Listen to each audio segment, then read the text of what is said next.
بسم اللہ الرحمن الرحیم۔ انتہائی قابل احترام بھائیوں اور بہنوں، اسکول کے زمانے میں فجر کے وقت ایک آدمی نے ہمارے گھر کے دروازے پر دستک دی۔ میں باہر نکلا تو اس نے بتایا کہ ان کے والد صاحب وفات پا گئے۔ میں نے افسوس کا اظہار کیا اور اس نے یہ بھی بتایا کہ کفن خریدنے کے لیے ہمارے ساتھ انتظامات نہیں ہیں۔ آج وہی صورتحال ہے کہ ہمارے ملک میں ایک طرف کرونا وائرس کی وبا کی وجہ سے ایک خوف ہے، اپنی ذات کو بچانا، اپنے بچوں کو بچانا، اپنی سوسائٹی کو بچانا ہے، لیکن دوسرے طرف خود حکومت کہتی ہے کہ 2.25 کروڑ ایسے لوگ ہیں جو روز کماتے ہیں تو اپنے بچوں کو کھلاتے ہیں، ورنہ نان شبینہ کے وہ محتاج رہتے ہیں۔ ایسے حالات میں الخدمت فاؤنڈیشن کے 1 لاکھ سے زیادہ ورکرز نے کراچی سے لے کر چترال تک لوگوں کی خدمت شروع کی، اور الحمدللہ اس وقت تک خوراک کے مد میں، خشک خوراک کے مد میں اور کچھ طبی سہولیات پہنچانے کے مد میں 63 کروڑ روپیہ سے زیادہ سامان تقسیم کیا ہے۔ اس میں جماعت اسلامی کے کارکنان کے وہ انڈیویجول پیسہ شامل نہیں ہے، اگر اس کو بھی شامل کیا جائے اور خاص کر حلقہ خواتین نے جو کام کیا ہے اس کو بھی شامل کیا جائے تو مجموعی طور پر یہ 1 ارب سے زیادہ رقوم خرچ ہو گئے ہیں۔ اس وقت 33 لاکھ لوگوں کو الخدمت فاؤنڈیشن نے کسی نہ کسی لحاظ سے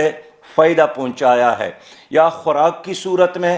یا سینیٹائزر کی صورت میں، صابن کی صورت میں، ماسک کی صورت میں، دوائی کی صورت میں، یا خشک خوراک کی صورت میں۔ لیکن دوسرے طرف یہ بہت بڑا کام ہے اور اس میں حکومت کو سب سے آگے ہونا چاہیے تھا، لیکن افسوس یہ ہوا کہ ایک تو وفاقی حکومت اور 4 صوبائی حکومتوں کا ایک بیانیہ نہیں ہے، اس طرح اقدامات ایک جیسے نہیں ہیں،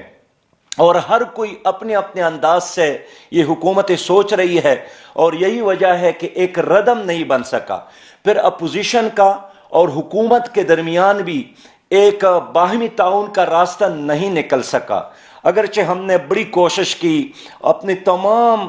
رضاکاروں کو، اپنے تمام ہسپیٹلز کو، اپنے تمام ڈاکٹرز کو، اپنے تمام ایمبولینس کو حکومت کے حوالے کیے، لیکن اس طرف سے انتہائی ایک منفی اپروچ تھا اور منفی رویہ ہمیں دیکھنے کو ملا۔ لیکن یہ سب کچھ ہم نہ حکومت کے لیے کر رہے ہیں، یہ تو ہم اللہ کے لیے کر رہے ہیں اور مخلوق خدا کی خدمت کے لیے کر رہے ہیں۔ یہی وجہ ہے کہ الخدمت فاؤنڈیشن کے کارکنان نے رنگ اور نسل اور مذہب سے بالاتر ہو کر سب کی خدمت کی ہے، اور اب تک اگر 8000 مساجد کی صفائی اور وہاں سپرے کی ہے تو 343 مندروں، چرچز اور گودواروں کی صفائی کی اور وہاں جا کر سپرے کی ہے۔ اس طرح غیر مسلم کمیونٹی کے پاس جا کر ہندو اور کرسچن برادری اور سکھ برادری کی بھی خدمت کی ہے، اس کے ساتھ خواجہ سراؤں کی بھی خدمت کی ہے، اور اس سے بھی آگے بڑھ کر جنگلی حیات کی خدمت بھی کی ہے، اور وہ جانور جو پہاڑوں میں رہتے تھے اور سیاحوں کے پاس آ کر اس کو کھانے کا کچھ نہ کچھ ملتا تھا، الخدمت فاؤنڈیشن کے کارکنان نے وہاں جا کر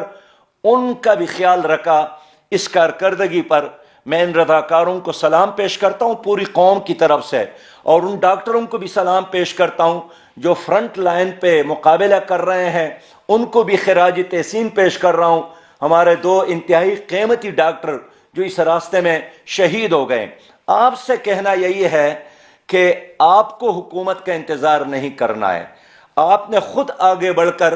الخدمت فاؤنڈیشن کے ان رضاکاروں کے ساتھ مل کر اس کار خیر میں حصہ لینا ہے۔ اللہ کے رسول نے فرمایا ہے کہ ارحم من فی الارض